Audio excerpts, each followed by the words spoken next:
Joining me now is Thomas Collamore, former Chief of Staff and Assistant Secretary of Commerce in the George H.W. Bush administration. And you were also a member of his senior staff, is that right? Yes, Lauren. I was very privileged to work for him when he was vice president, leading up to his election as president. I'd like to talk about his faith. We're hearing a lot about his history, military, politics, but faith was very important to the president. When you think of George Bush, you really think of three words in my mind: faith, family, and friends. But the first is faith.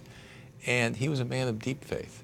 But he didn't wear it on his sleeve. He didn't talk about it a lot. He was a pretty reserved fellow when it came to faith. But he lived it every day. I saw it firsthand. And well, give me an example in the White House or when he was as vice president. Did his religious example influence others around him? Absolutely. You know, in the 3 years running up to being elected president, he was on the road almost constantly. We went to all 50 states multiple times, but we were always home on Sunday. Fascinating. And it was more than just to change out the laundry. So. Yeah, I can imagine he would need to do that. Well, you know, volunteerism was also important to him. He established the Office of National Service.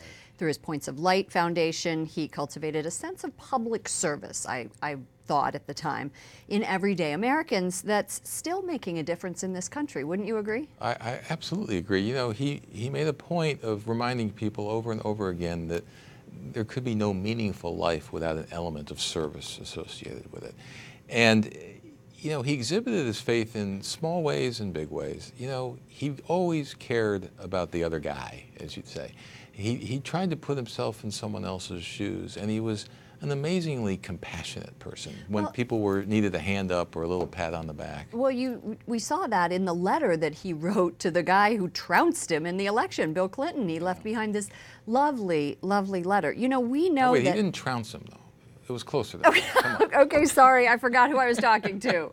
I mean, who narrowly defeated him. Is that better? Okay, sorry.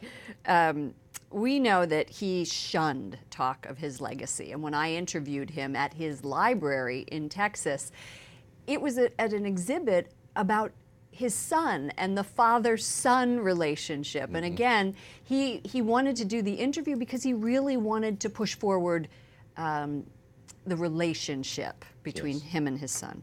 He was not big on legacy discussions. The L word. The L word was forbidden. I've served on his library advisory board for 25 years, and for the first 24 years, we weren't allowed to talk about the L word. You know, we're coming out of our shell now. Well, I think that's because he isn't there to berate you. But you mentioned his son. I mean, family was the centerpiece of his life, and it was interesting. You know, as a staff person, I was also subjected to it. He was like a second dad because you didn't ever want to disappoint him, because if you got that look or if he said, you know, I'm a little disappointed, I mean, it was devastating. So thank you so much for taking time out to help us round out a little bit more about the man who this generation may not know that much about. Well, we're hoping this week they will learn more. Thank you. Thank you so much, Thomas Collamore.